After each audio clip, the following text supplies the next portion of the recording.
이 말씀하신 것 중에서 기억에 남는 게 조국 사태 때 예. 수천 통의 이제 문자가 오고 욕설이 난무했다. 아, 그렇습니다. 그래서 이제 이번에 비대위원을 이제 수락하시고 예.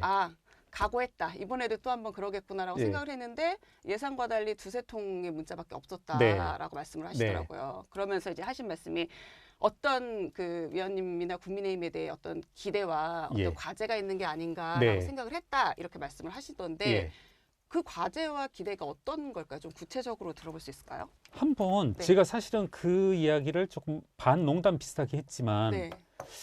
이게 제가 그 일을 사실 여러 번 좀 되새겨 생각하고 있거든요. 이게 정말 한 뭐 직접 전화온 게 뭐 수십 수백 통이고 문자는 뭐 말할 바도 아니고요. 온갖 욕설들이 다 쏟아졌었는데 이번에도 그래 한번 와봐라 이렇게 마음의 준비를 하고 이러면서. 있었는데 정말 없었거든요. 근데 과연 이게 뭘까? 한번 이 자리에서 이제 처음 말씀해 보는데 우리 많은 제 정당들 네. 이제 사실 개인적으로는 야 너 이전에는 뭐 솔직히 말씀드리면 정당 투표는 거의 정의당이 했었던 것 같아요. 네, 예. 네. 항상 이 이전에는 뭐 대통령 인물 선거도 뿐만 아니라 그런데 이제 뭐 정의당 분들 이 방송을 보시면 어떻게 반응할지 모르겠지만 지금 정의당이 상당히 지리멸렬한 상태로 이제 됐거든요. 예. 이제 그런 것도 한 요소이지 않을까. 그러니까 뭐 제 친구들 저랑 많이 교류하는 분들이 소위 말하는 다들 뭐 진보 진영의 인사들일 텐데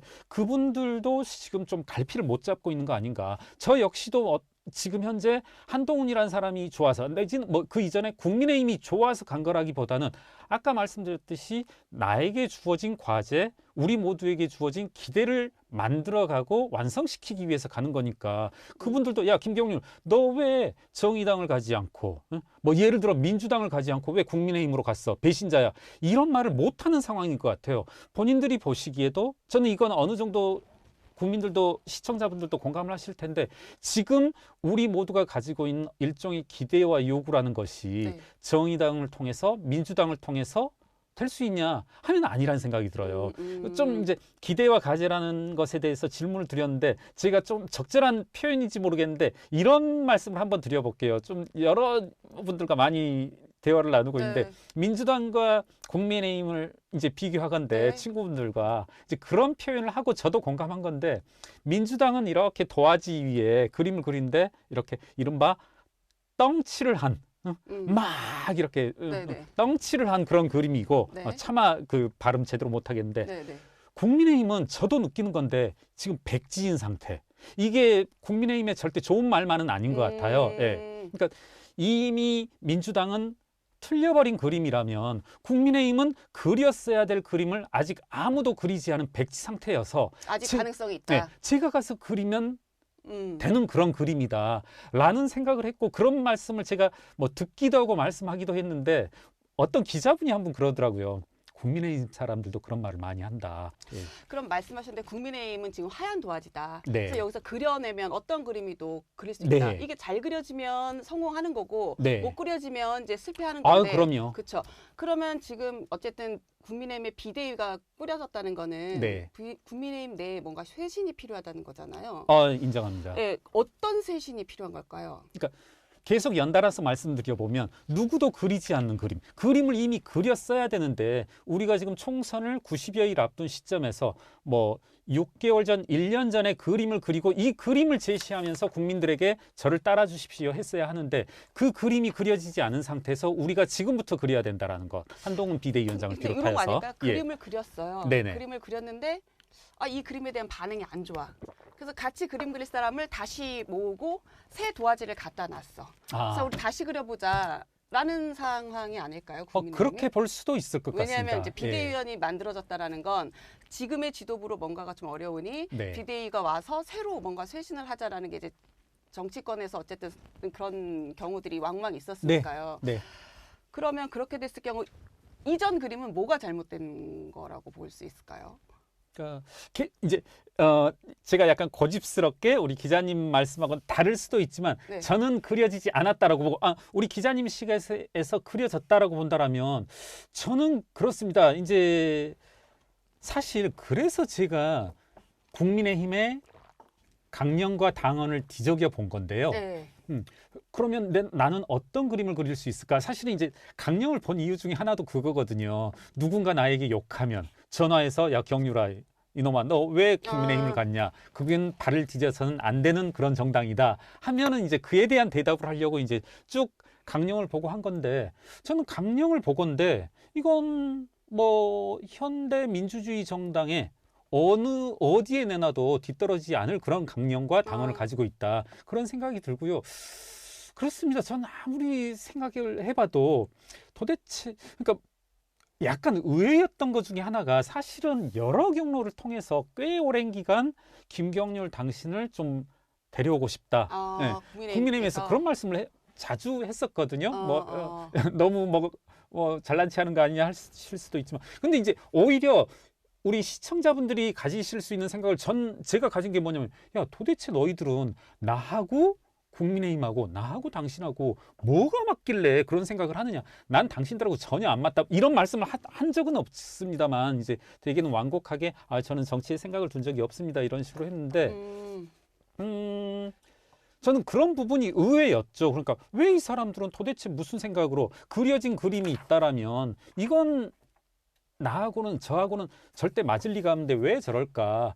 그렇게 본다라면 이것도 장점이지 않을까? 누군가는 그런 말씀을 하더라고요. 민주당이 바뀔 수 있느냐? 이른바 우리가 친명으로 단일화되고 있는 획일화되고 있는 그런 정당의 모습에서 바뀔 수 있느냐? 근데 절대 안 바뀔 거다. 많은 분들이 이야기하는데 국민의힘은 그러면 바뀔 수 있냐? 내지는 얼만큼 포용할 수 있냐 받아들일 수 있냐 보면은 대선 이걸 뭐 보는 사람의 시각에 따라서는 야 너희는 대선 후보 하나도 못 만들어내느냐 이렇게 말씀하실 수도 있지만 국민의힘의 전직 대통령인 이명박 박근혜를 구속시킨 사람을 데려와서 대통령을 시켰던 거거든요. 그렇죠. 대통령 후보로 내세우고 당선시킨 건데 지금 뭐 약간 뭐 적절한 비유일지 모르겠습니다만 저에 대해서도 그와 같은 비슷한 것 아닌가.